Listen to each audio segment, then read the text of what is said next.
Hello, sixth grade music class, and welcome to tonight's edition of Great and Not So Great Moments in the Lives of Famous Classical Composers. You see, when we're studying classical music and we see those guys from long ago with the funny wigs and the funny clothes, we often forget that they were real life people just like us, and they had problems just like we have today. So let's take a look at the lives of some of the famous composers and some of the adversities that they experienced. The first one is Franz Liszt. He was the original rock star. Women would literally attack him, tear bits of his clothing, fight over broken piano strings and locks of his shoulder-length hair. And they would even fight over his cigar butts.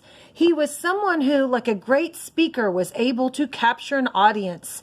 They called it Listomania. Liszt was the first one to put his piano in profile to the audience so they could see his handsome face. He'd whip his head around while he played, his long hair flying, beads of sweat shooting into the crowd. Next up is JeanBaptiste Lully. He was a hard luck dude. He was born in Italy, but he Gallicized his name. In other words, he made it sound French for a job on the French court. He may have been discriminated against because in those days, people of different European countries didn't like each other very much. He died of an infected wound in his foot caused by his long conducting stick.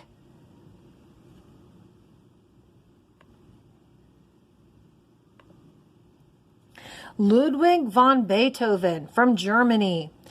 He was known as the King of Pain.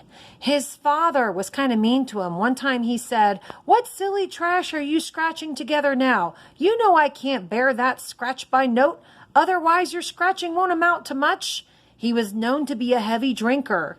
And he also is famous for going deaf later in his life. "I would have ended my life. It was only my art that held me back.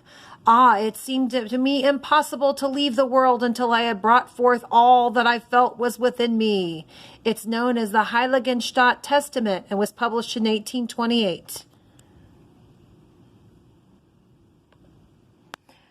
Last but not least, Wolfgang Amadeus Mozart from Austria.